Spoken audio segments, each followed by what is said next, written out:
Krishna, Hare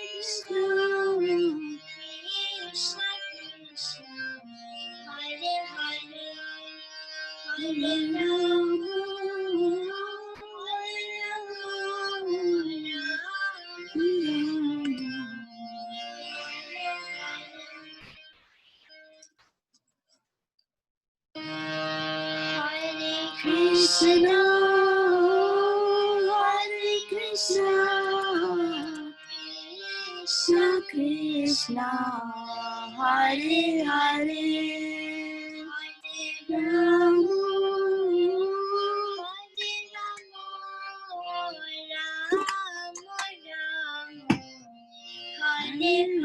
Hare Rama, Hare Krishna, Hare Krishna, Krishna Krishna, Hare Hare, Hare Rama, Hare Hare, Hare Krishna, Hare Krishna, Krishna Krishna, Hare Hare, Hare Rama, Hare Rama, Hare Hare, Hare Krishna, Hare Krishna, Krishna Krishna, Hare Hare, Hare Rama, Rama, Hare Hare. Hare Krishna, welcome dear devotees to the call here. Let me just admit all of you are waiting for us on Zoom, and we are already broadcasting on Facebook. Thank you so much for those who have joined us on Facebook, and we will get ready to get started with the Vigyapti Panchika prayers. So let me see who all on Zoom here. We have Sutapa Mataji, Suyash Prabhu, Priyanka Mataji. We have Deepal Mataji, Ishwari Radha. I know she was the first to try to join the call. And of course, Khyati Mataji is over here. Hare Krishna Mataji, Dandavat Pranam. Dandavat Pranam. How are you all doing today morning? Blissful. Blissful. Awesome. That's a good place to be, and that's a good. We are blessed, Mataji, so that we are here. You're glad that you're here. Awesome. Okay. So let's get going. And we have Dilip Bhai Patel Prabhu, Anita Purohit Mataji, and Neha Singh Mataji, Shraddha-devi Dasi here. Thank you so much for joining the call. And I'm going to bring up the Vigyapti Panchika prayers here. Well, Suyash Prabhu is going to work on the reading order. So if somebody can confirm to me that they can see the Vigyapti Panchika prayers. Yes, Mataji. Yes, Mataji, we can. Do you see any pieces of my desktop here today? No. Okay, No. that's good. All righty, that's good. So first the prayers to the spiritual master. Let's get going there and changing the views here. Okay, I'm in full screen mode. I need to get out of that. Okay. Om Ajnanatimarandhasya Jnananjanashalakaya Chakshurunmilitam Yena Tasmai Shri Gurave Namaha. Matsamo nasti papatma na paradhi cha kaschana parihare pilajjame kim bhruve purushottama yuvatinam yatha yuni yunam cha yuvato yatha mano bhi ramate tadvan mano me ramatam tvai bhumao skalita padanam bhumirevavalambanam त्वयि जातापराधानां त्वमेवा शरणं प्रभो गोविन्दा वल्लभे राधे प्रार्थये त्वामहं सदा त्वदीयं निति जानातु गोविन्दो मां त्वया सह राधे वृन्दावनाधीशे करुणामृतवाहिनी कृपया निजपादाब्जा Dasyam Mahyam Pradiyatam. Okay, so Suyash Prabhu, if you can give us the reading order for today, then we'll go into the translations. Yes. Ishwari Radhika Mataji, Sutapa Mataji, Priyanka Mataji, Deepal Mataji, Niral Prabhu, Khyati Mataji, Suyash, Shraddha Mataji. All right, so I'll be going after you. So who's going to come in here now? O Purushottama, no sinner or offender is as bad as I am. How can I describe my shame? Just as the minds of young ladies take pleasure in a young man, and the minds of a young man take pleasure in a young woman, kindly let my mind take pleasure in you alone. Who goes next? Mataji, you're reading unmuted. No, can you scroll up, Mataji? Yes, sorry about that. No. Just as the ground is the only support for those whose feet have slipped, you alone are the only shelter for those who have offended you. O Srimati Radharani, beloved of Lord Govinda, this is my request. May you and Lord Govinda consider me one of your assistants.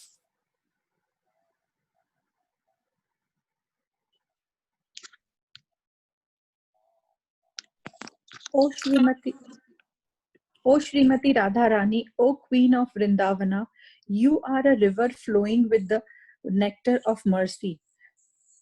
Please be kind to me and give me a little service at your lotus feet. All right, good. And so we're going to start with the reflections here today. And so yes, Prabhu, there were more on the waiting room. I just let them in here into the call. So if you can redo, modify, and just add there. Yes, Mataji. And sorry, I just got into the listening mode and forgot to look at the screen there. Yeah.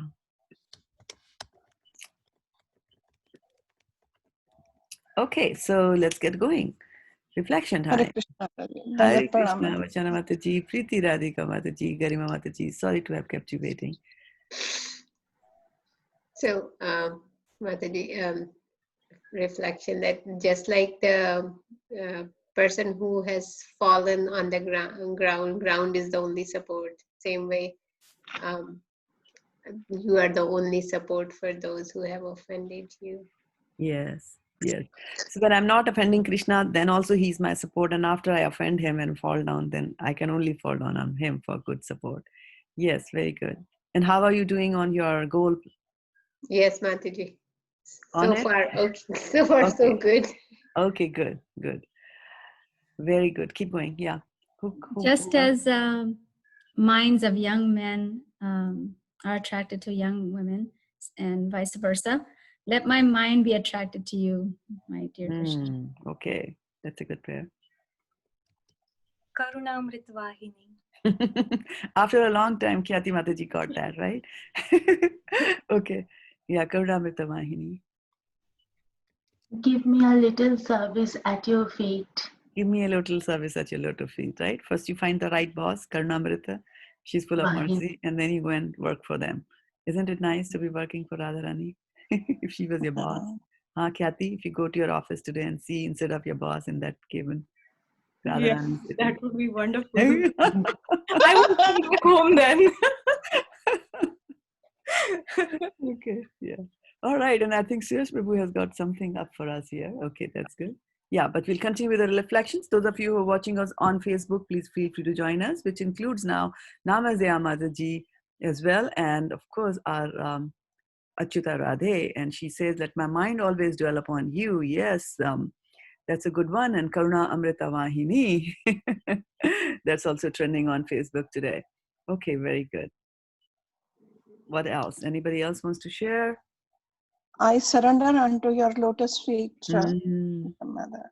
Very nice, very nice. Okay. So can we have the reading order? Yes, Mataji. Ishwari Radhika Mataji, Sutapa Mataji, Priyanka Mataji, Deepal Mataji, Niral Prabhu, Khyati Mataji, Suyash, Preeti Radhika Mataji, Varshana Mataji, Arti Mataji, Garima Mataji, Shraddha Mataji. All right. So are you ready to share? Do you want me to share? I can share Mataji. Okay, perfect. But I enable. Hare Krishna Prabhuji, can you please tell me I come after whom? You come after Preeti Radhika Mataji. Okay, Prabhuji. Thank you. Okay, and you can share now, Suyash Prabhu. Yeah.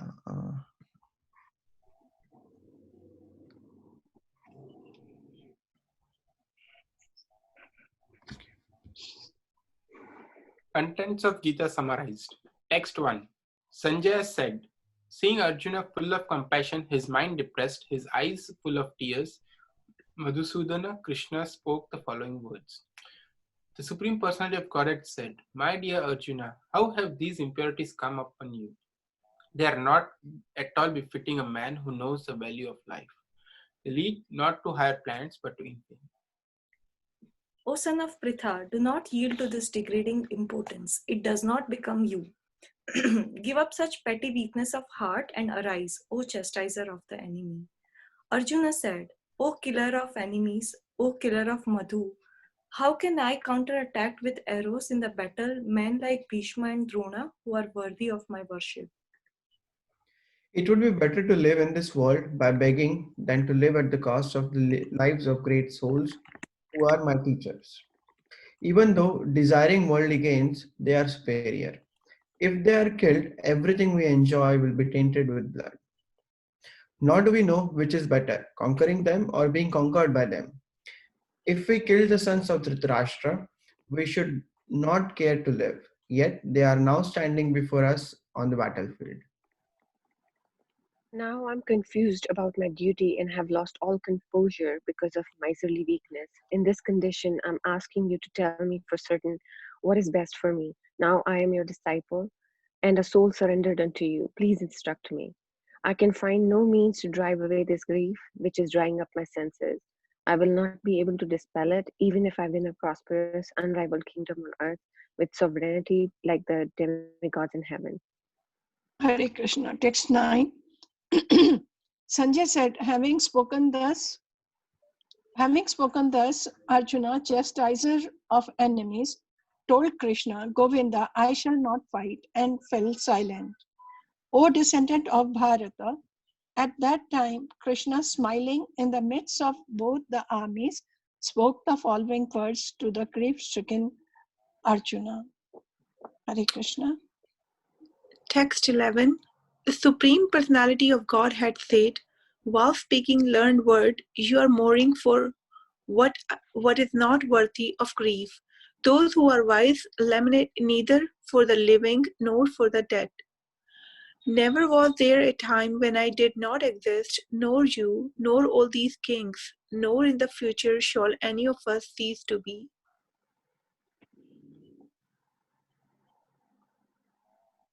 Garima? Garima Mataji said, Mataji cannot read read. it. She cannot read? Okay, I saw her. Yeah. So that will be B then, right? Yeah. Okay. As the embodied soul continuously passes in this body from boyhood to youth to old age, the soul similarly passes into another body at death. A sober person is not bewildered by such a change. O son of Kunti, the non-permanent appearance of happiness and distress and their disappearance in due course are like the appearance and disappearance of winter and the summer seasons. They arise from sense perception, O Scion of Bharata, and one must learn to tolerate them without being disturbed. O best among men, Arjuna, the person who is not disturbed by happiness and distress and is steady in both is certainly eligible for liberation. Those who are seers of the truth have concluded that of the non-existent, the material body, there is no endurance, and of the eternal, the soul, there is no change. This they have concluded by studying the nature of both. That which pervades the entire body you should know to be indestructible. No one is able to destroy that imperishable soul. The material body of the indestructible, immeasurable, and eternal living entity is sure to come to an end. Therefore, O fight, O descendant of Bharata. Text 19. Neither he who thinks the living entity the slayer, nor he who thinks it slain is in knowledge, for the self slays not nor is slain. For the soul there is neither birth nor death at any time. He has not come into being, does not come into being, and will not come into being. He is unborn, eternal, ever existing, and primeval. He is not slain by when the body is slain.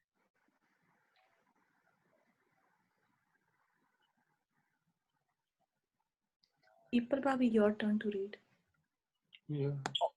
O Partha, how can a person who knows that the soul is indestructible, eternal, unborn, and immutable, kill anyone or cause anyone to kill. As a person puts on new garments, giving up old ones, the soul similarly accepts new material bodies, giving up the old and useless ones. 23. The soul can never be cut to pieces by any weapon, nor burned by fire, nor moistened by water, nor withered by the wind. This individual soul is unbreakable and insoluble and can be neither burned nor dried. He is everlasting, present everywhere, unchangeable, immovable, and eternally the same. It is said that the soul is invisible, inconceivable, and immutable. Knowing this, you should not grieve for the body. If, however, you think that the soul or the symptom of life will always be born and die forever, you still have no reason to lament, O mighty aunt. One who has taken his birth is sure to die, and after death, one is sure to take birth again. Therefore, in the unavoidable discharge of your duty, you should not lament. All created beings are unmanifest in their beginning, manifest in their interim state, and unmanifest again when annihilated. So, what need is there for lamentation? Some look on the soul as amazing, some describe him as amazing, and some hear of him as amazing, while others, even after hearing about him, cannot understand him at all. O descendant of Bharata, he who dwells in the body can never be slain. Therefore, you need not grieve for any living being.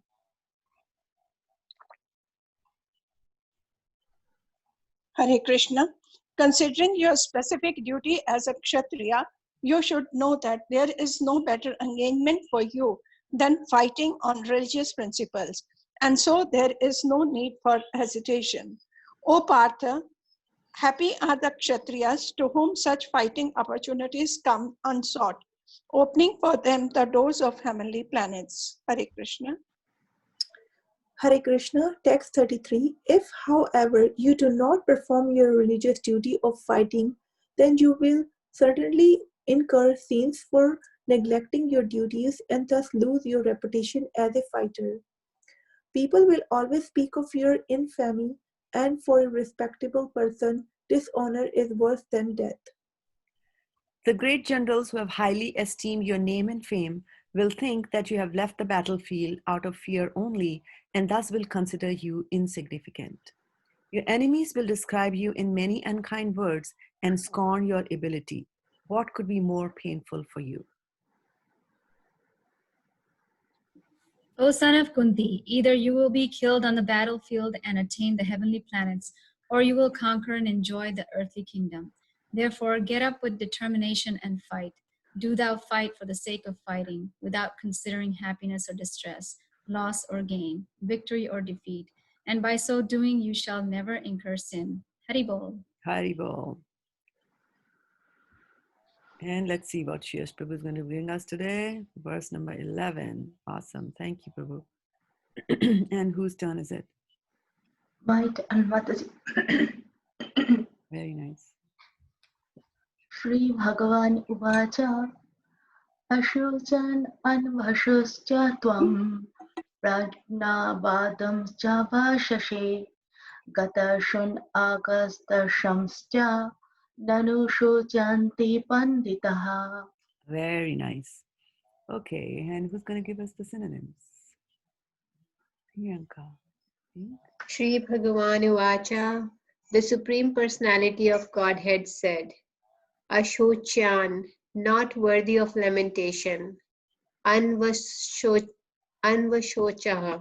you are lamenting. Tvam, you. Pragya Vadan, learned talks. Cha, also. Bhashyase, speaking. Gata, lost. Asun, life. Agata, not past. Asun, life. Cha, also. Na, never. Anushochanti, lament. Pandita, the learned. Very nice. So if somebody was to ask you, what do you call a person who's very learned in Sanskrit? What will you say? Pandita. Pandita. What other word can you use from the words that you saw here in the synonyms for somebody who's learned? Pragyavadan, or Pragya. Just pragya, yes, just pragya. Very good. Just Pragya. Just pragya, right? Okay, good. Yeah, please. Yeah, thank you.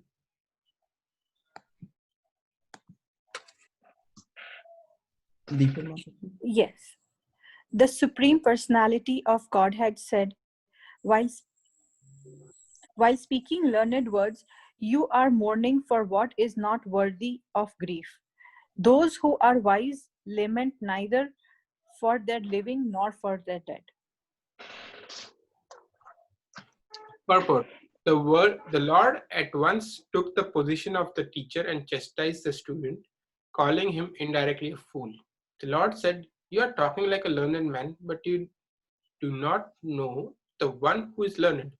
One who knows that what is body and what is soul, does not lament for any stage of body, neither in the living nor in the dead condition." As explained in later chapters, it will be clear that knowledge means to know matter and spirit and the controller of both.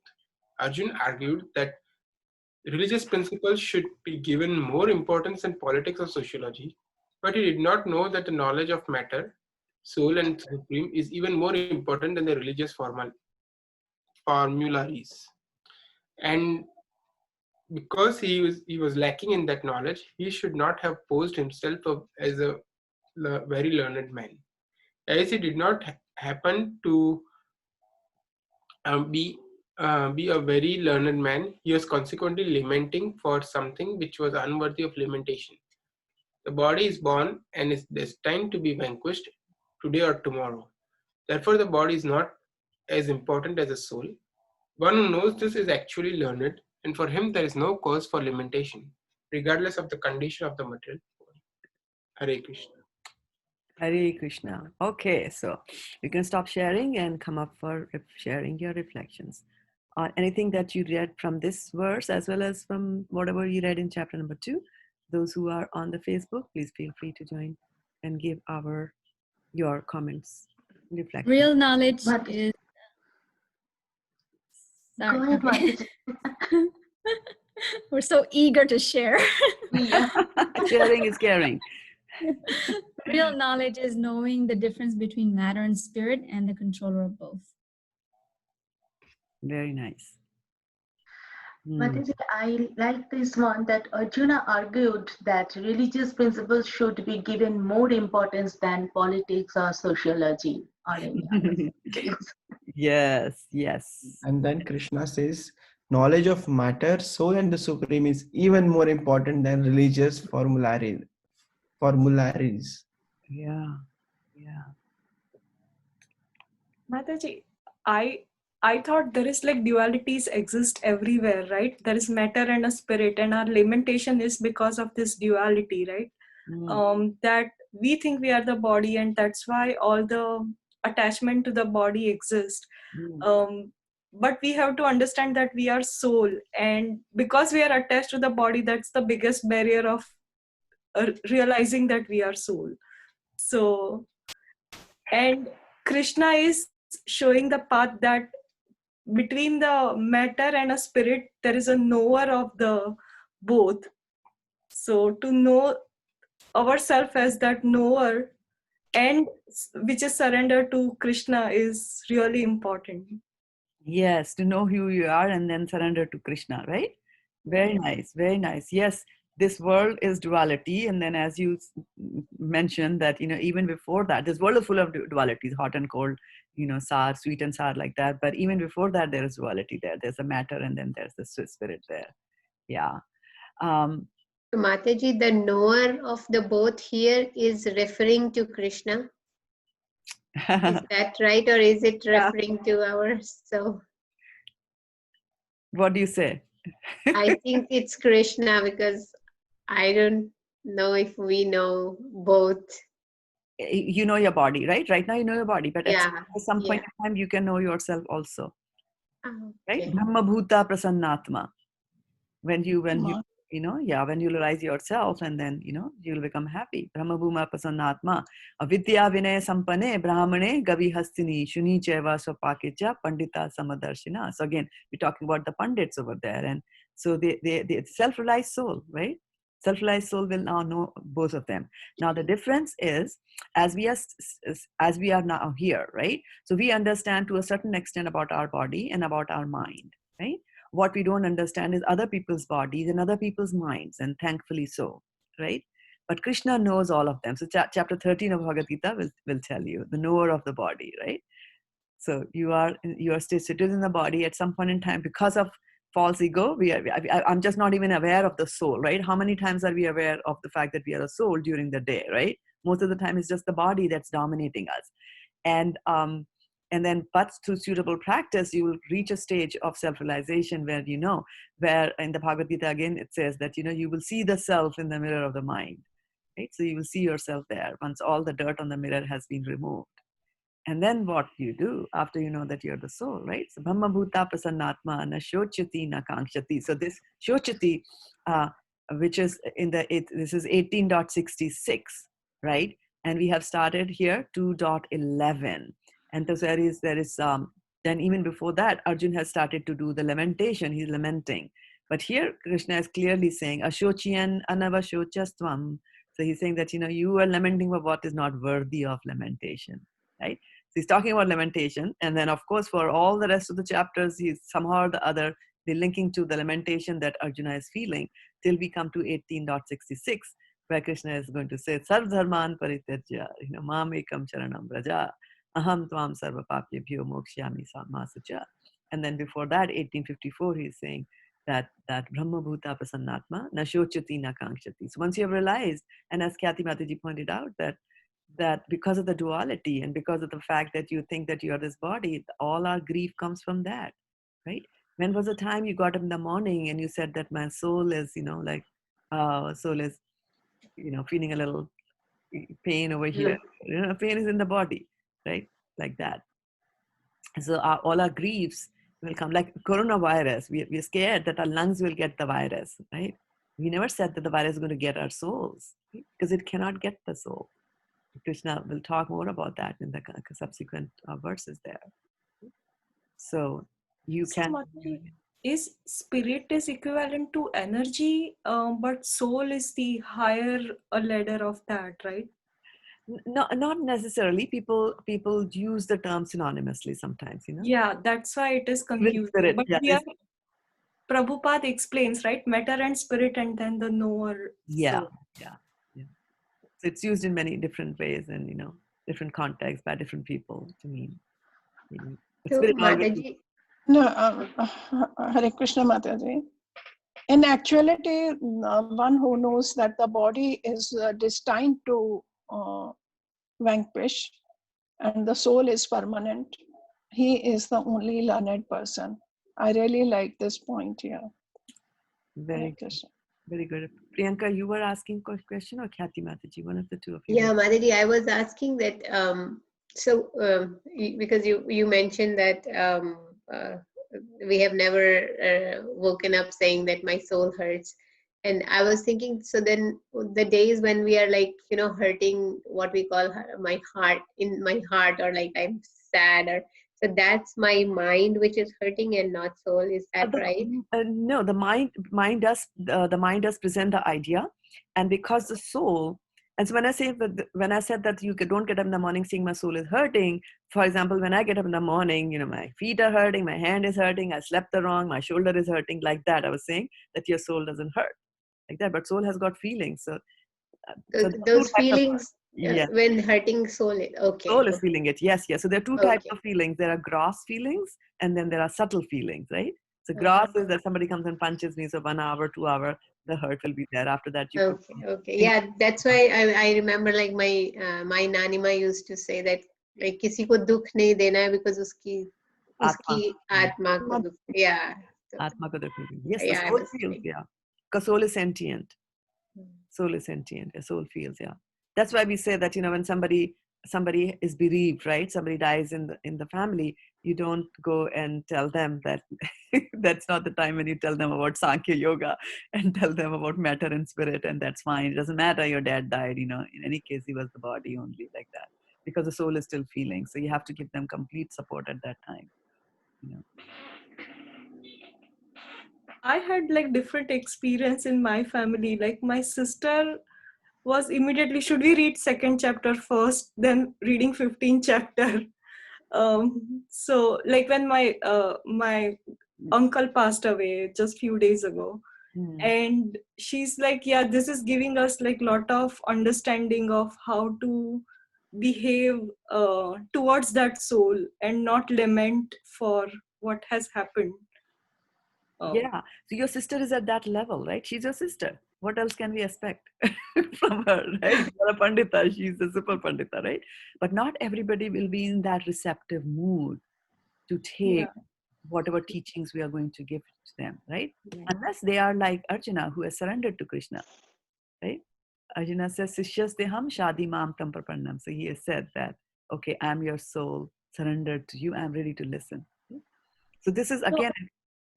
The reason I brought it up is like, if we understand at that time, the impact can be so less, right? Of going through the pain and giving that soul also a pain. Exactly. And it's like, a doctor is coming at a child with an injection. And the child will shout and cry and throw the legs and the hands and the feet. I don't want it, but he needs it. And then most of us are like children, Yeah, that's a very nice analogy, Mataji. And the spiritual master comes to us with an injection, we don't want it. Right? So that's another thing to look at from another perspective, to look at this thing that is happening between Arjuna and Krishna and apply it into our lives. That this is what we learn from Arjuna. That, Krishna is saying, but he's intelligently asking questions for the rest of the chapters, but he's not resisting. He's not resisting. And then na yotsyami iti govinda, right? Itta evam uktva, dushna bhuvaha, that verse that says that when he says, I will not going to fight, and I had pointed out the difference, right, between the first chapter when he said, I will not fight, was completely his decision. And he said, I'm not going to fight means I've decided I'm not fighting. That's it, right? But then, later on, because Krishna is inspiring him from the heart, from his heart, because Krishna wants to speak the Bhagavad-gita for our benefit. So then when Arjuna says that I'm not going to fight and falls silent, that's a different Arjuna. And he's saying that I will not fight means that, let not the fight begin till I've heard from you completely, like that. So, yes. And then just to continue the conversation, because Kathy had this conversation about reading from chapter 2 or chapter 15 of Bhagavad-gita when somebody is dead in the family. And so when the sister said 12 to 2 and Kathy was saying 15, and then later on Kathy said, we should read all the chapters of Bhagavad-gita. That's the best thing that you can do, right? Yeah. That's the thing that, for the soul, because after the chapters are going to glorify Krishna, and the soul still listens, right? After the soul leaves the body, if the soul has got attachments, and we do not know because we don't see the soul, so we do not know which particular soul is doing what. We do not know the level of attachment somebody might have. For example, even in our families, we sometimes see that father is very strict and very grumpy and will talk very curt and will talk in short sentences, but it doesn't mean that he's not attached to the kids. He could be internally. So you never know how much a person is attached and how much what's going on in a person's mind. And so because of the unknown, because we don't know what type of a soul was inside the body of our relatives, that is why when they die, most of us will still go through all the ritualistic processes that are there. And the reason we do that is when the soul leaves the body, which is called death, right? Because of the attachment, the soul still hovers around the body and in the places where it has stayed, because it's a long time that the soul has stayed inside that particular body, right? Now the soul has to go. The soul has to go depending on what they did, right? If the soul was a pure devotee of the Lord and has to go back to Godhead now, at the time of death, then the Vishnu Dutas are going to come and carry the soul back in a nice aeroplane, chariot, whatever, there are different kinds of things. And then, what if the soul was not like that? If the soul is destined to come back and also get some punishment, like that. So then it has to travel to Yamlok, the place of Yamraj. Right? So now, this gross body, the soul has already left.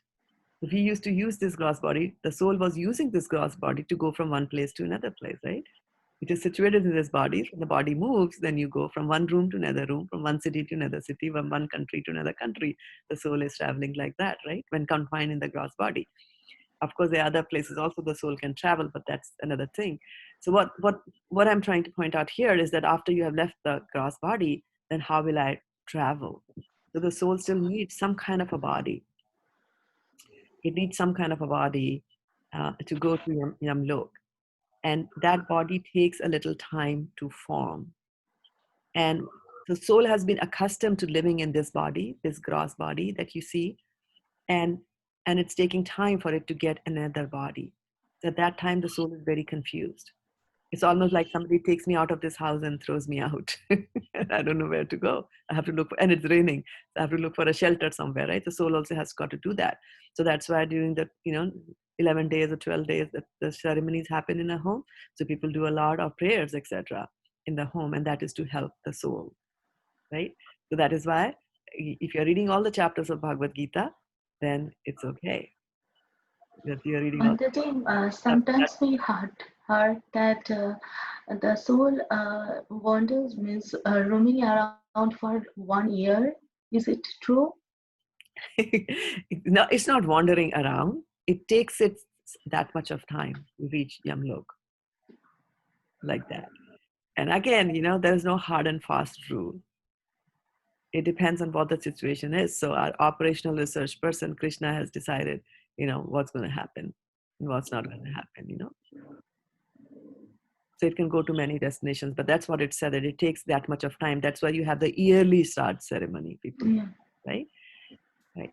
But then those who are much advanced in devotional service, they don't bother about that. The soul will still be praying to Krishna wherever the soul is, because it's got accustomed to chanting and accustomed to praying, to praying to the Lord all the time, like that.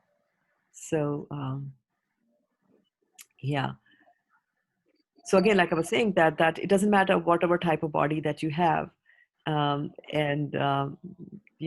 you're out of the body, well, the laws of material nature will take care of that. You will get another body which will be subtle, right, and will be suitable for you, so that you can go to the Yamlok. And there, if you have to be given some punishment like that, then they will give you another type of body. So Srimad Bhagavatam talks about all these things, from where I'm quoting, if you're thinking like that. So that's called a Yatna Shari. You'll get a Yatna Shari. And so what is Yatna Shari, Mataji? Yatna means punishment. Punishment. So you'll get a suitable body to undergo the punishment, right? If you want to know what kind of punishments you can get, you read Srimad Bhagavatam. It will tell you to much detail. Yes. It's enough to scare somebody and make them run to the temple after they read the Bhagavatam somehow. I did that. Otherwise, I was nicely reading. Somehow I found Bhagavad-gita. I was sitting home at my home very nicely reading it. And then, of course, I found this book. I purchased this from Krishna.com and, whatever. And then I read that and I was like, oh, I better go to a temple and find a spiritual master who can get me out of this rut. Mata, I also have one question related to reading after the death, right? So my Masi and my mom started reading Bhagavatam within 7 days, so they finished before 12th day. Is this like okay? Yes, very much okay. Bhagavatam is the Amal Purana, right? Yeah. The best, it's the Mahapurana. So if they were in the mental condition to be able to read the Bhagavad, that's it. There is never a bad time to glorify the Lord. There's never a bad time to read about the Lord. There's never a bad time to chant the names of the Lord. There's nothing like that. Yeah.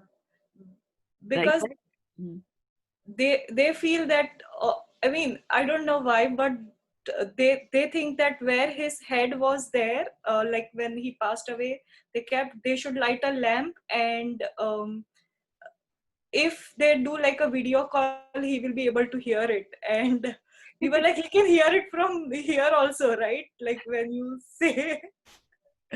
Yes. So Yeah. So those are those are feelings, right? You see, those yeah, are feelings of a sister to her brother who passed yeah, away, right? Yeah. So But obviously, I have also heard what Khyati Mataji said, that if people even keep like they keep lamp and they keep a plate of food also, yes, food we because need. yeah. Yes, food we always need. Yes, yes. uh, That's why they put some food every day, right? Yeah.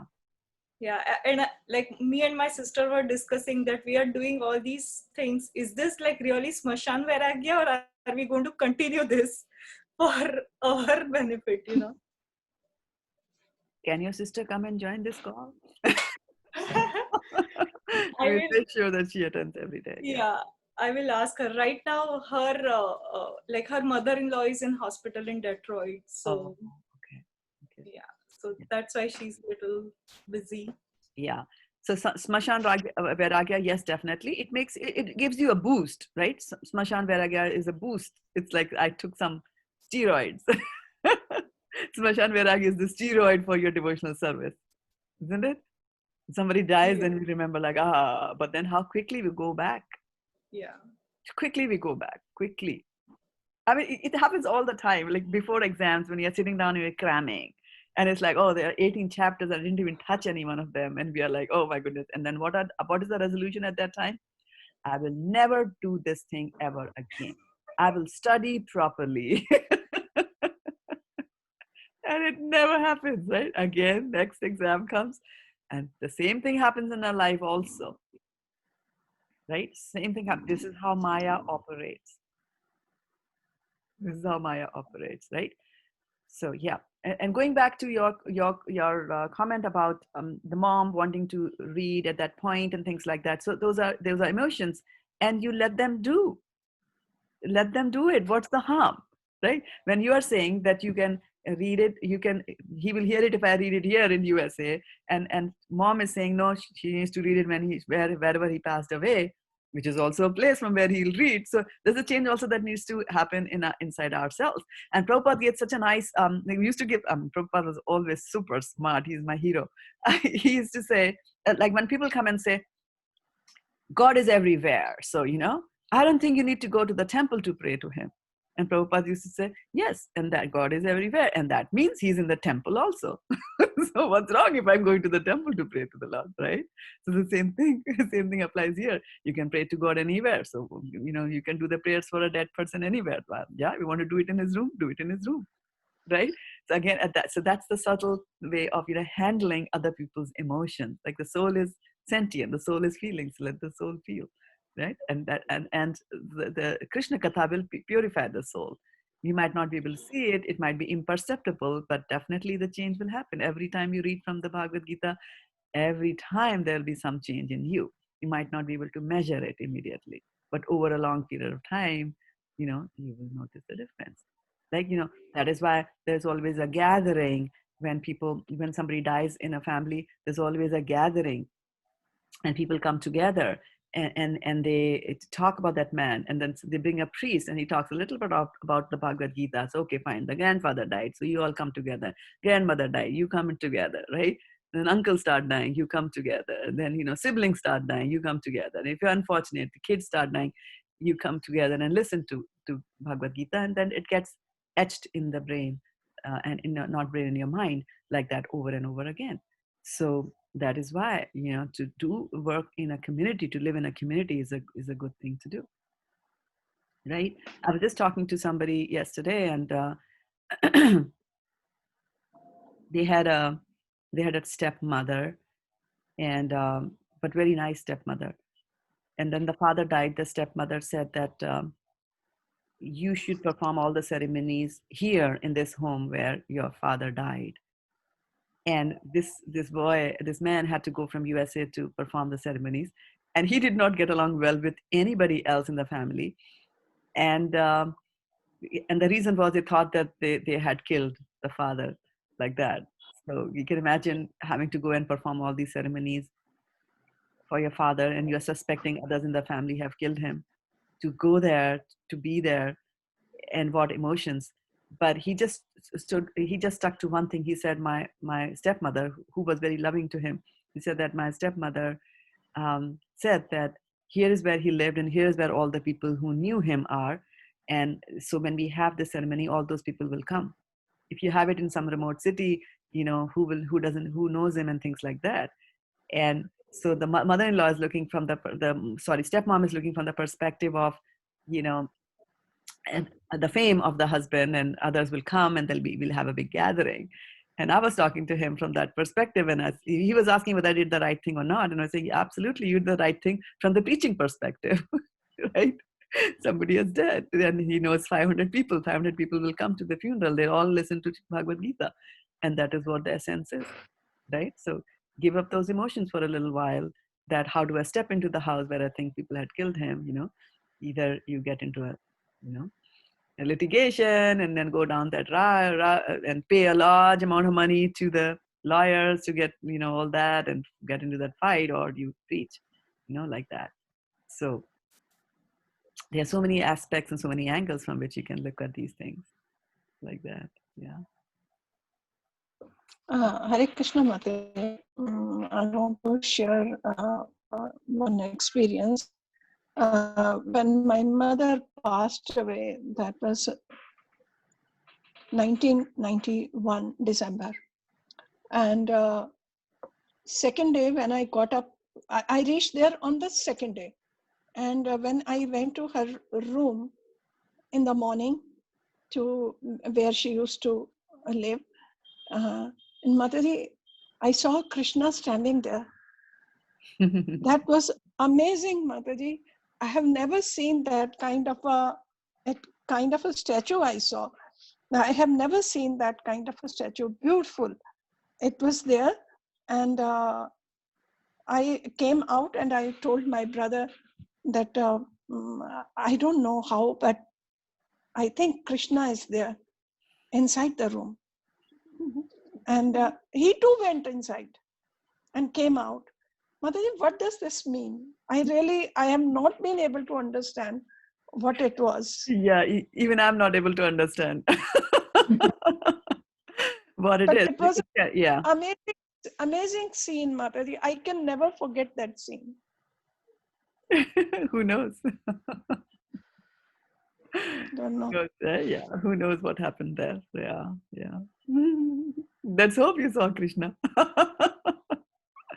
Yeah, if not Yes. anything, like what you can take from that is that you saw a beautiful Krishna, right? You saw a beautiful. It was very, very beautiful, Mataji. Even now I'm talking, I can see that. You can visualize, It's yeah, in front that's of good. my eyes. Exactly. So when you're chanting your rounds, that's a good thing to keep in mind. It's a nice image, right? You can think about that image. Yeah. You can think about that image of Krishna while you're chanting like that. Beautiful, Mataji. Very nice. Hare Thank Krishna. you. Thank you for sharing. Yes, Preeti Radhika. Hare Krishna. I hope I will phrase it correctly, what I'm about to ask or say or comment. Actually, I got inspired by after you said this that a father can be very strict and he may say very few sentences or words, and but in his heart he may have a lot of love for the kids and he may be attached. So same way, we never know. And early on in my devotional life, I learned that just like Mirabai had so much love for Krishna in his heart, in her heart, right? So we never know what kind of love and level a devotee is who seemingly may do limited services, maybe seemingly engage in lesser services, because we don't know their circumstances, right? So I learned to give devotees the benefit of doubt and not judge on my limited understanding and intelligence. So, and the piece of devotee care comes here is that we never know, because a devotee is not going to tell everybody that, hey, I'm going through this, so I'm going to be limited in whatever I do. And so I guess we should have some piece of like, okay, we should give benefit of doubt to devotees, right? So I just wanted to see your thoughts on that. Absolutely right. Absolutely right. And the verse from Srimad Bhagavatam is Api chet suduracharo bhajte mam ananya bhak, right? But you don't know what anybody is going through. This is the verse about saying give a benefit of doubt to everybody. right? Sometimes it happens all the time in the temple. You ask somebody to do some service and they say no, and then we get offended and we start categorizing them as non-devotees. They don't even want to do this much of service, but you don't know what's going in at the back of their minds, right? And they might have told somebody at the temple. We just don't know it. And that's why we have this guhyam akhyati pritchati, right? You ask in confidence, inquire in confidence with some people. And if you see like that, and sometimes people do come up and ask in a very nice mood and in a very nice, ambience, not exactly at the same time in the heat of the moment, but much later, you can always go and ask them and say that, I've noticed this, Prabhu, you're always saying no, what is the reason? And then you'll be shocked at what they tell you. Yeah. Yeah, Mataji, I was thinking about Jad Bharat when relating to Preeti Radhika Mataji's Yes. that he was an exalted soul, but he pretended as if he doesn't know anything. And Exactly. So many people will do that. So many people, right? I mean, sometimes you're sitting in a class in a temple, and there are people who come there, just listen, and they go away. They never ask questions at all. And we might just think like, hey, what does this Mataji do? She just, sits. I don't know whether she's getting it or not, whether she's intelligent enough to understand this or not, or this Prabhuji, I don't know what. But you have no idea. They could be thinking at that kind of a level when they see all the neophytes asking the questions there. He's thinking that this is the only chance of this neophyte to ask questions of this exalted personality who's sitting on the Vyasasana there in the temple. And so it is a sacrifice that they're doing in their head, allowing others to ask the question, right? Because others let them get the chance. Oh, this person doesn't even know this. Okay, let them give the chance. And we could mentally classify them as like they don't know anything. And that's why they say when you assume certain things, right? When you assume, say it is ASS, the spelling of the word assume is ASS, and then you, and then ME, me, right? So it is as, you, and me. So it says whenever you assume anything, you make an ass of you and me.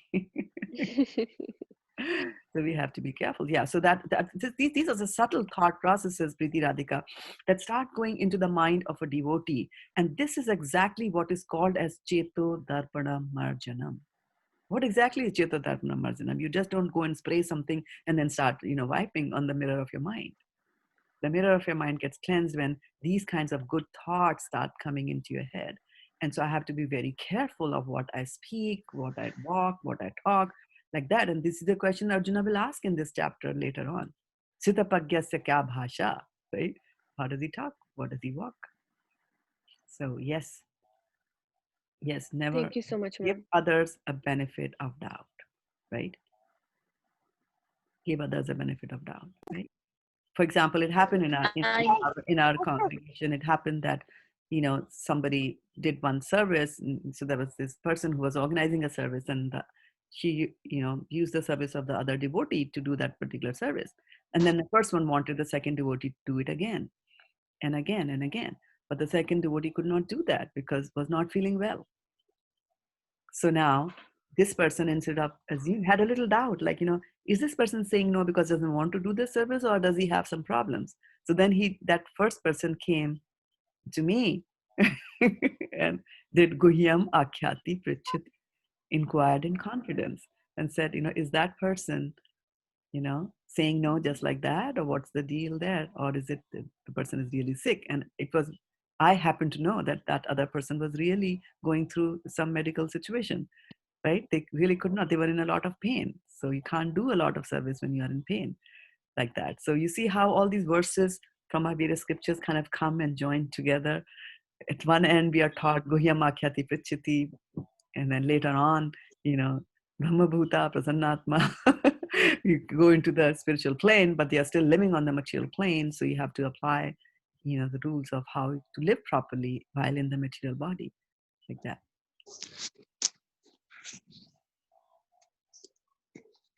Thank you, ma'am. You're welcome. Mataji, I like the point here, like Shri Bhagwan Uvacha. Now Krishna has accepted Arjun, his disciple, and then he became the spiritual master.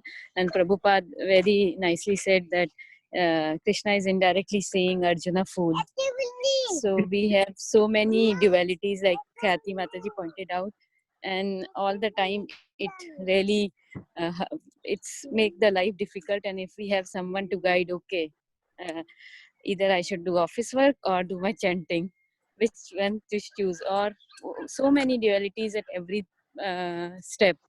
And if there is someone to guide, okay, you can do right now this or that.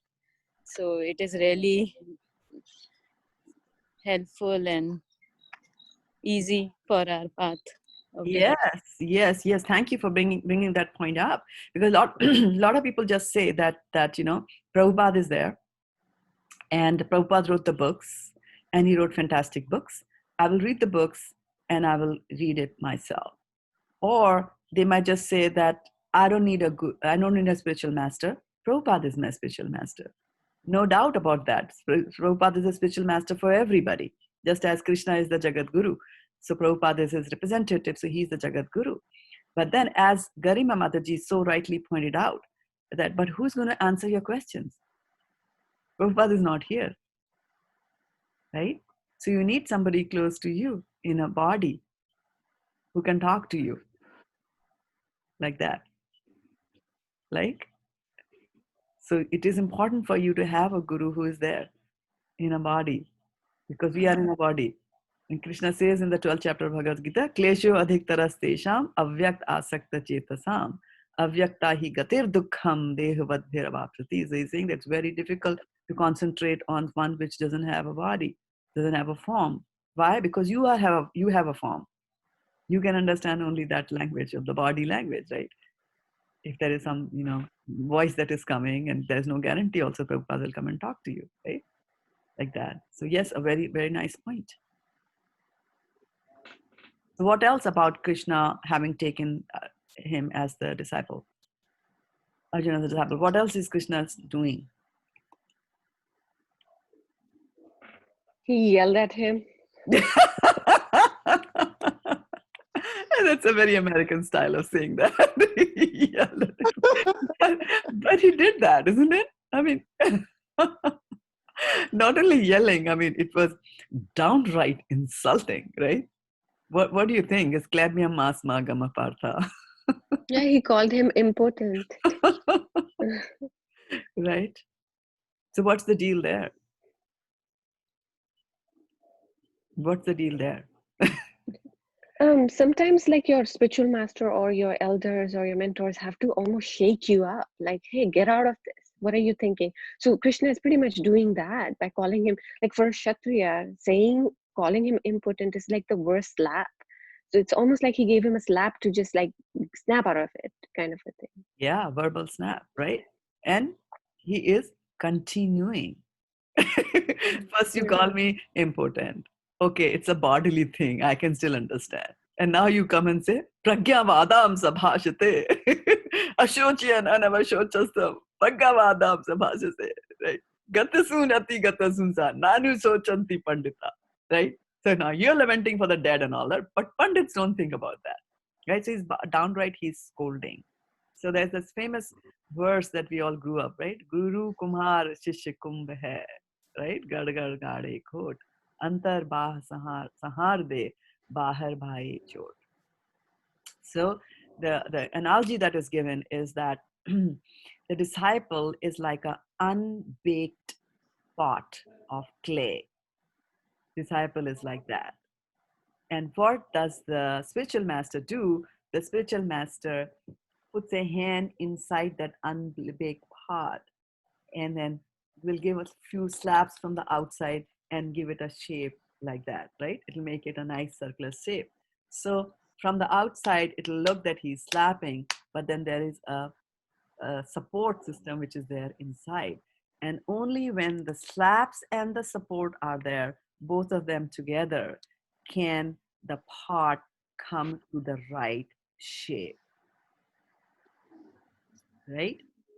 So what is the slap that he's giving from outside?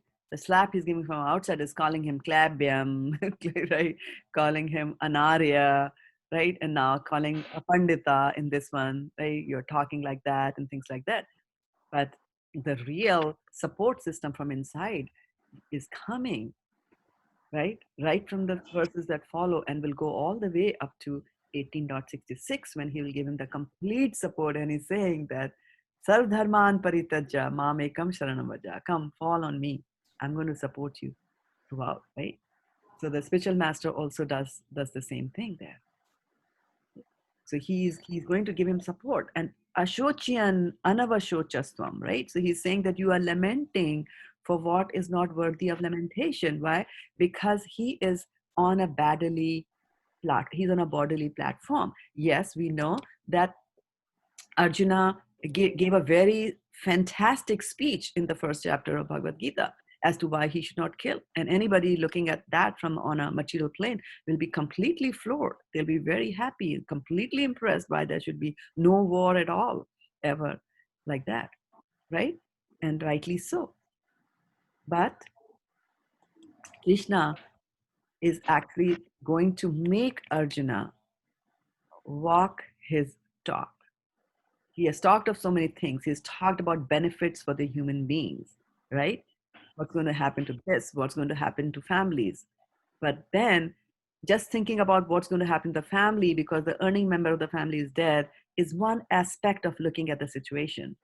But what's going to happen to the family if there is no Krishna consciousness in the family is actually looking way far beyond death and thinking also about the soul, what's going to happen to the soul after the death, right? As Khyati Mataji's mom is thinking about her brother's soul, what's happening to the brother's soul after death and what can I do to help him beyond the death also, beyond birth and beyond death, like that, right? So similarly, here also, Arjuna did think about the future, right?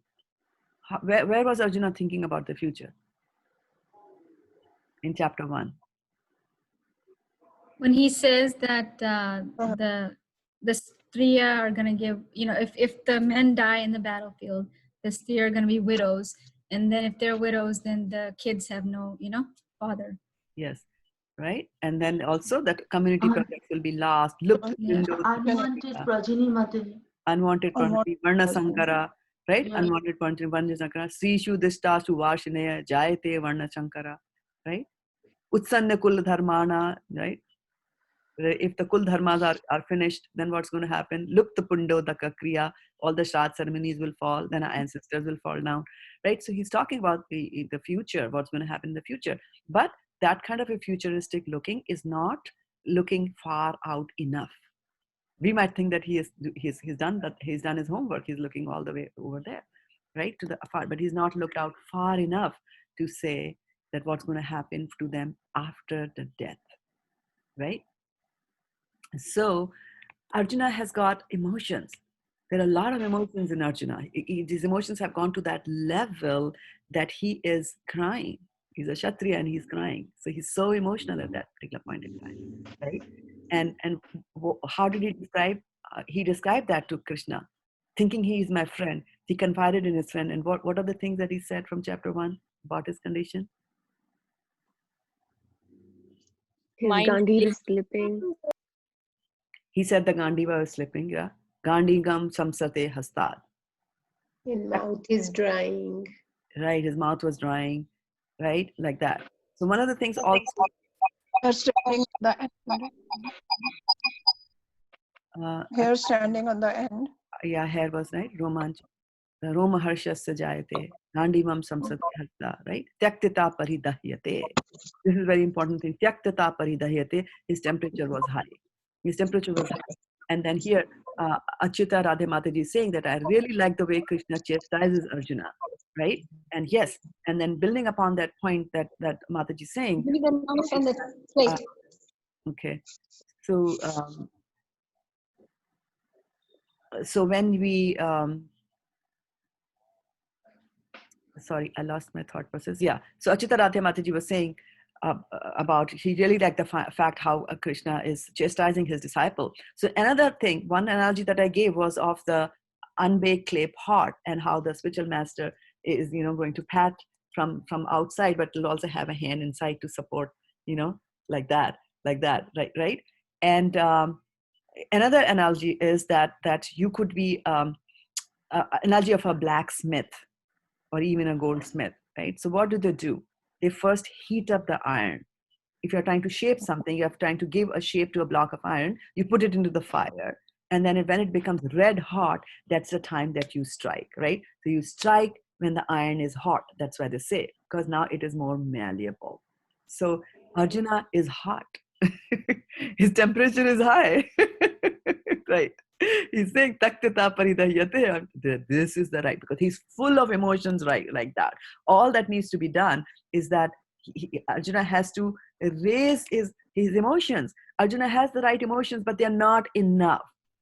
Arjuna is grieving for the body. Ashocyan anavashochastvam pragyavadam sabhashate. So he's saying you're lamenting for what is not worthy of lamentation. If you have to lament, then lament for something much higher, like that. So Krishna is going to raise the level of Arjuna and his behavior also to that level. Because when he was thinking at a lower level, which is not good enough for the good of the soul, his behavior was Gandivam samsate hasta. I'm going to leave aside my Gandiva. I'm going to put the Gandiva there at the back, right? Visisjrasa sharam chapam shoka samvigna manasa. With his mind full of grief, he goes to the back of his chariot and he sets aside his Gandiva, like that.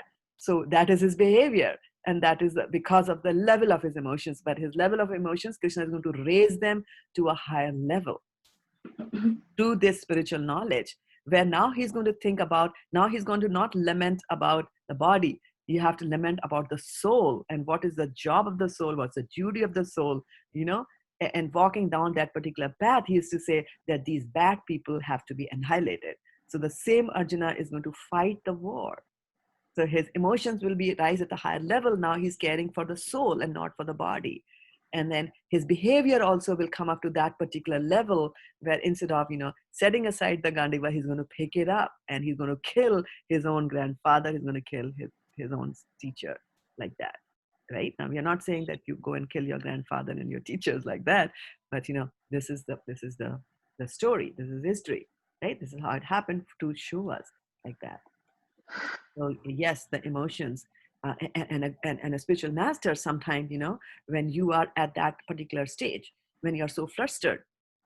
I'll tell you one example of, this was in 2011 or 2010. I think it was a year when I was initiated by my spiritual master, who lives pretty close to where I do, about 3.5 miles drive. And so I was going to India for maybe 3 weeks or something like that. So I told my spiritual master that I'm going to come and meet you in the morning before I leave. So I want to have your darshan. So it looked like a very fair and a reasonable request. And he accepted. He said, okay, what time? So I said, I'll come and meet you at 7:30 in the morning. And then 7:30 in the morning, I was packing my luggage. And I was still thinking like, this is what I need to give to this cousin. This is what I need to pack for this one. Oh, I didn't buy for this grandma. I didn't buy it for this aunt and this and that, like that, right? So this went on. So at 7:30, I called my spiritual master and I said that, Guru Maharaj, sorry, I'm going to be late. Can we make it 9 o'clock? So he looked at his calendar. He said, okay. And I'm pretty sure he must have adjusted the calendar to adjust and accommodate the stupid disciple. So he did that. 9:30, same story. 10 o'clock, same story. Packing still going on. Flight is at 6 o'clock in the evening. So I have to be at 3 o'clock at the airport, take 1 hour to go clock, right? So it really came to being hard. And then I realized, oh, I forgot to buy something. Oh, and I have to go and buy something also. So I said, okay, fine. Now I should really go and meet my spiritual master. So I said, okay, I'm so sorry, but it's 2 o'clock and I'm coming to meet you. And I accommodated. And I went to meet him and I said, Guru Maharaj, it is so difficult. I'm leaving this home just for 3 weeks and it's so difficult for me to make all these packages and make all these arrangements for my journey and to make arrangement for this house is going to be locked and, to leave all this. And I was expecting he'll say, yeah, Shraddha-devi Dasi, I am with you. I understand your pain. I understand your feelings. I know you're going through so much and you're doing so much of seva also. I asked you to do this thing in the morning, in the middle of all your stuff. And I'm really so sorry. He didn't say any of that. He said, if you're finding it difficult to go to India and leave your home and go to India, imagine how difficult it is at the time of death when you have to leave this body. Wow. I'm Beautiful. still remembering that 11 years after that conversation. Why? Because he struck when the iron was hot. You strike like that. So that is why, we should not think that Krishna is being cruel to Arjuna by speaking such words. And as Preeti Radhika said, that sometimes people have to be shaken out of their lethargy like that. Mataji, lament for higher thing or higher level soul. So it is only for the soul, or is there any other thing means on the higher planet So the or lamentation, so the thing is that, let's go a little bit into this when I say, and clarify, when I say lament for the soul, what exactly does it mean? Because what's there to lament for the soul? The soul cannot be cut, cannot be moistened, cannot be dried, right? Cannot be killed. So what is that? Why do I have to lament for the soul? I should lament for the body, which is going to be killed, right? So when I say don't lament for the soul, we lament for the soul, especially we, who are preaching and are trying to help out other people. Our lamentation is for the soul that is under the grips of Maya and is in the throes of ignorance and thinks that I am this body. Our lamentation is for that. And look at those all unfortunate souls. And it was because of that lamentation that, oh, look at all these souls, what's happening to them, right? And you feel bad for them, you feel compassion for them. That is what made Prabhupada, climb onto a freighter ship at the age of 69 and come to America to preach, right? Because he had a higher cause. His lamentation like, oh, look at these things. Oh, look at them. Oh, this, like that, So that's what I mean, Sutapa. okay? Thank you, Mataji. That lamentation is at that level, yeah. And do I see Khyati Mataji saying something or? And Vashana Mataji, we have your friend Vijay Lakshmi Nair Mataji. She's joining us here, and so is Rita Berry Mataji from Modesto. Thank you so much. And Rohan, yeah, please share your thoughts and comments over here. Atulya, Achyuta Radhe did do that. I always call her Atulya, and she is, yeah, Atulya, comparable. Okay, so we've done very little from this verse. Maybe we'll have to continue and pick up and do a little bit more on that tomorrow. I'm just being cognizant of the time. It's 7:42, and I can go for 3 more minutes. And I'm just happy that we did. Mataji, can you repeat this? Guru Kumar. I forgot this. Guru Kumar. Oh, Guru Kumar Shishya Kumbh hai. Shishya Kumbh. Shishya Kumbh hai. Yeah, that Guru is like a Kumhar. Kumar is a potter. For those who don't understand Hindi, Kumar. Yes. Yeah, Kumar is a potter, and the disciple is an unbaked clay pot.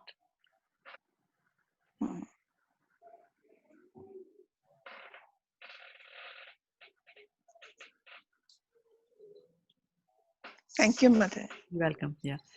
Any other thoughts? Any other suggestions? Any other things that come to your mind here before we call it a day here? I'm just happy that we did 3 sessions during Ekadashi.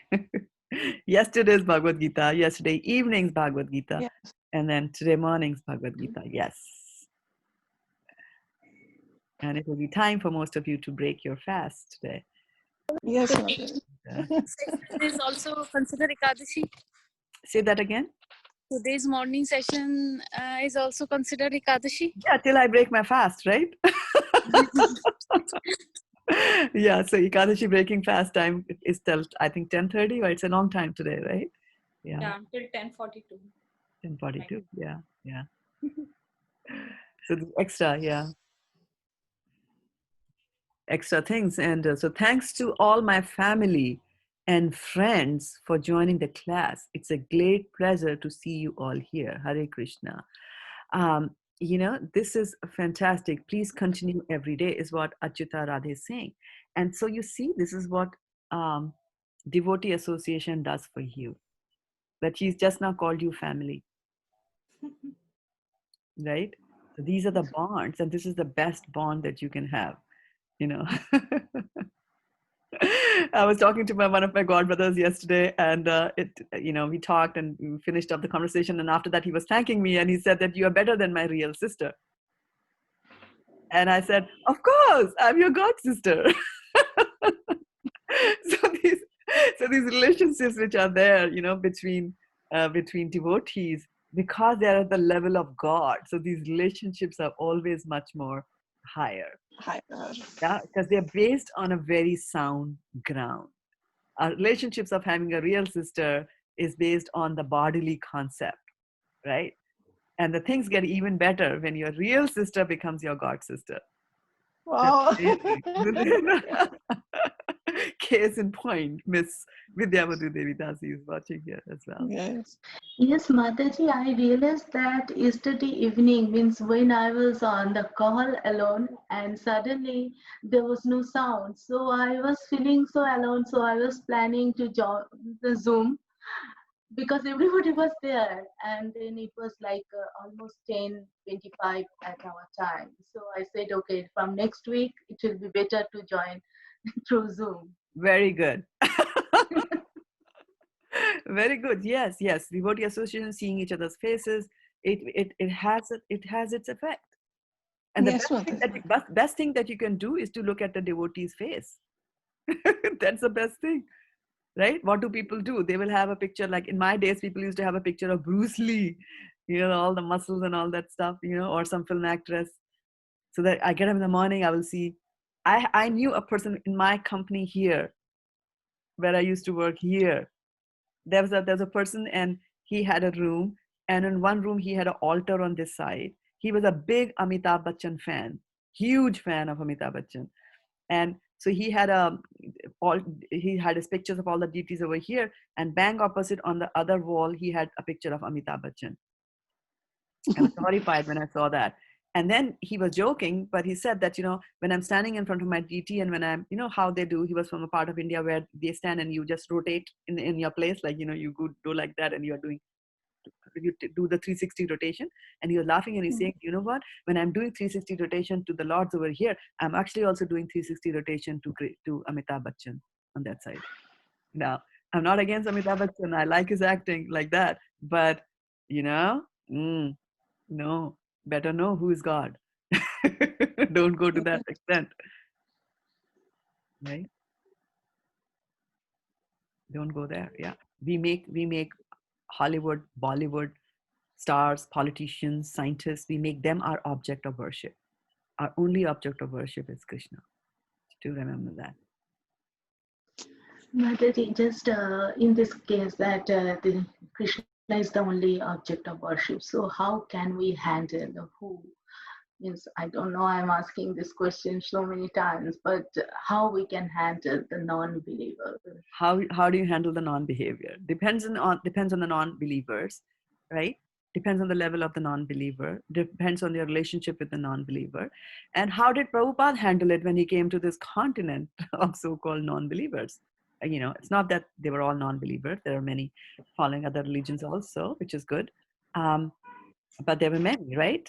How did Prabhupada handle? What was one weapon that he used? Prasadam. There you go.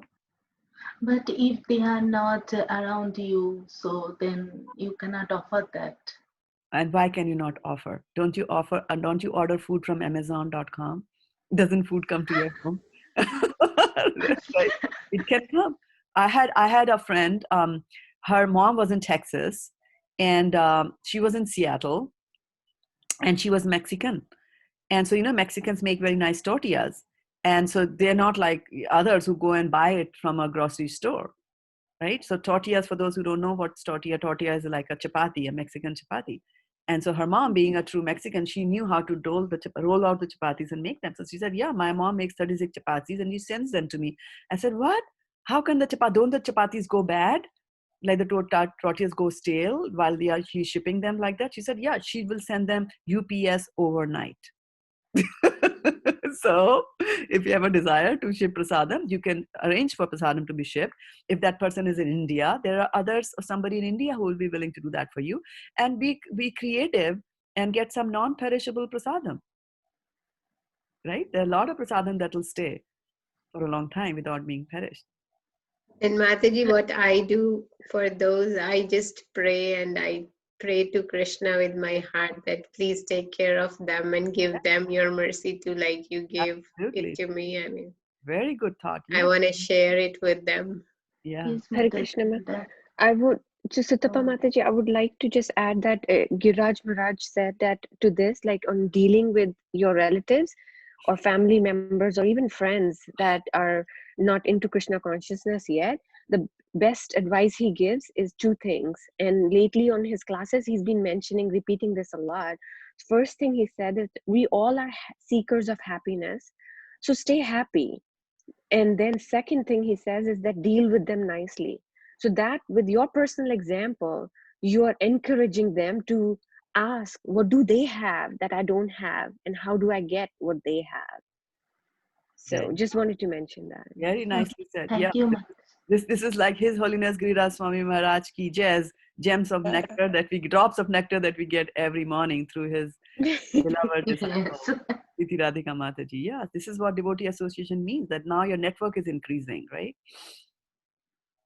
Through Priti. Yeah, Giraj Maharaj said it. Sharing is caring, yeah. Priti Radhika Mataji, you said we all are seekers of happiness. What was the second sentence, Mataji? And that's why we're looking for happiness. So when somebody else sees us happy, they want to know what do they have that I don't have, and how do I get what they have. Okay, Mataji. Thank you so much. Yeah, exactly. Definitely. Yeah, and Sutapa Mataji, this is something that Vaishika Prabhu also quotes all the time, and that is, and he quotes, I think, Saint Francis of Assisi, who told his disciples that you should preach 24 hours a day. You should preach 24 hours a day, and sometimes you must speak, right? Which means that you preach through your behavior. Behavior, Mataji. Yes, Mataji. I'm nowadays means as we set up our goal that we have to be positive, and the prayers and everything. So every time I'm very cautious about that, and I want to reflect everything to my behavior. Yes, exactly. And when they see, for example, we can argue on these philosophical topics till the birds come back home, right? So we can do that all the time. We can be argumentative, even while discussing spiritual topics. We can raise our voice, we can get angry, we can curse, we can do all kinds of things that we can do that, right? So when they are looking at it from the other person's perspective, when they are looking at us, they are saying, this one is no different. She is no different in arguing as compared to when I'm talking politics with somebody else, like that, right? But on the other hand, by your behavior, I'm saying, okay, I understand your point of view, nicely, sweetly telling that, however, this is, would you consider for a little while? And this is what Prabhupada says in the beginning of Bhagavad-gita. He says that, even if you don't believe that Krishna is the Supreme Personality of Godhead, set aside your doubts for some time and read the Bhagavad-gita, assuming that he is. And at the end of it, Prabhupada knows that at the end of Bhagavad Gita, you will agree that Krishna is the Supreme Personality of Godhead. So in the beginning also, so the way he's approaching the non-believers like that, he's saying that's it. And there's something very Pascal, it's known as Pascal's wager. This is very, very interesting. For those who like that intellectual titillation, Pascal's wager basically is saying that wager means to put a bet, right? So people put a bet. Can you give me some examples of where you put bets on this and that?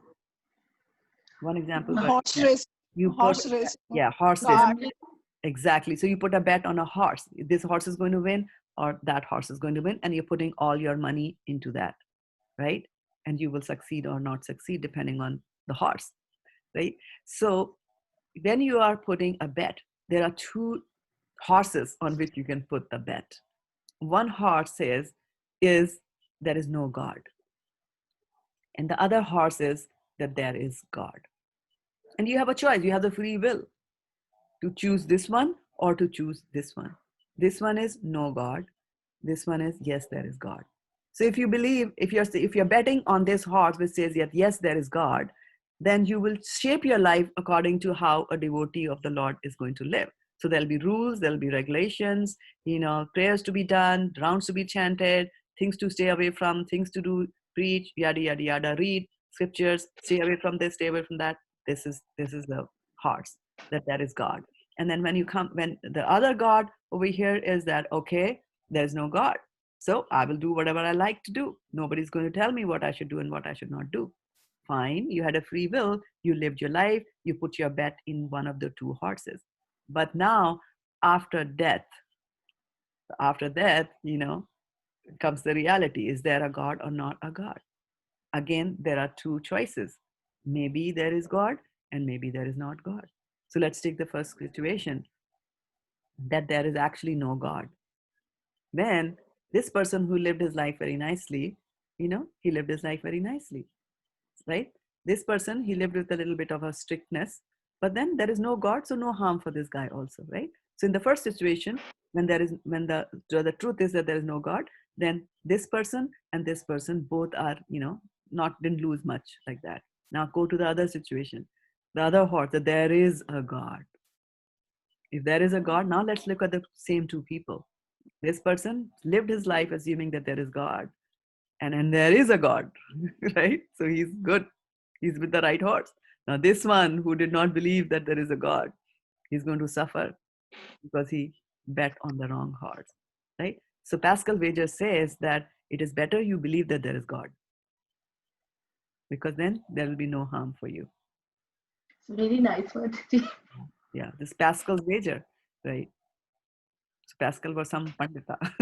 Pascal. Yeah, Pascal Sutra means Yeah. Okay. So we'll have to call it a day here today, my dear. It is 7:56, Sutapa. It's 10:56. 10:56 for you. Yes, time for you to take care of the rest of the things. And as well as all of you, thank you so much for joining us here on the call. We'll continue this discussion tomorrow. And for all of you who have joined us here on Facebook as well, take care of your thoughts and think about Krishna the whole day today. Remember the promises that you made for yourself, the things, the goals that you said that you will do, small goals that you'll do daily. Do all of them. Okay? And be happy, as Giriraj Swami Maharaj says. Have a happy, happy, happy, happy day here. Ending the meeting for all of you. Vanchakalpatarubhyascha kripasintu Aditana Pavnebhyo Vaishnavebhyo Namaha Goprevanand